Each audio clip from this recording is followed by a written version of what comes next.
All right, let's now turn our attention to the other neighbour, where the Bangladeshi High Court will today be hearing the bail plea of former Prime Minister Khalida Zia in the Orphanage Trust corruption case.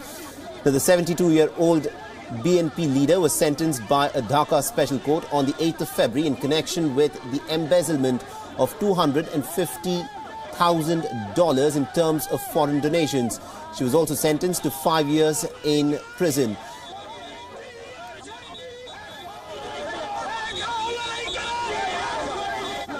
And also on what is likely to happen today, because this of course is a significant bit of a hearing that's likely to come up for hearing in the court today. We are joined in by our Bangladesh Bureau Chief, Saad Ahmadi. Well, Saad, what are the chances of her getting bail? This of course is a big scandal, corruption scandal involving a case of embezzlement, where she's accused of in fact having played a part in embezzling as much as $252,000 that was originally meant for an orphanage. Her legal counsels are hopeful. They filed a bail petition of 880 pages, citing 32 grounds that the High Court might consider for giving her the bail.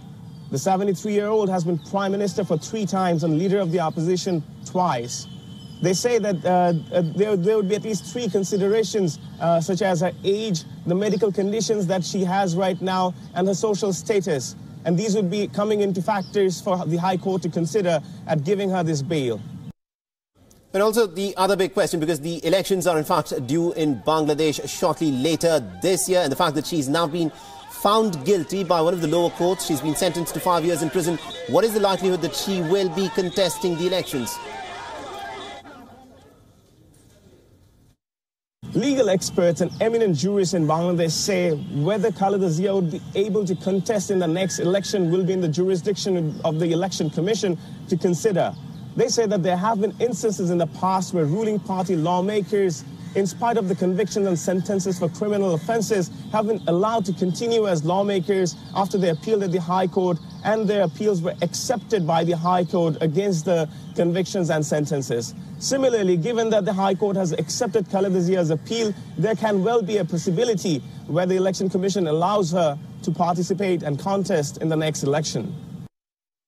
That was my colleague Saad Ahmadi getting us the latest as to what is likely to play out in Bangladesh. A crucial case of hearing is, of course, to come up in the court in Bangladesh, where Khalida Zia has now applied for bail.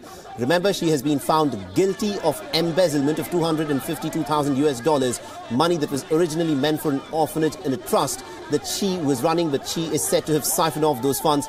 So a court had found her guilty and had sentenced her to 5 years in prison. Elections are also due later this year in Bangladesh. So what happens in this case is going to have far-reaching consequences in the politics in Bangladesh.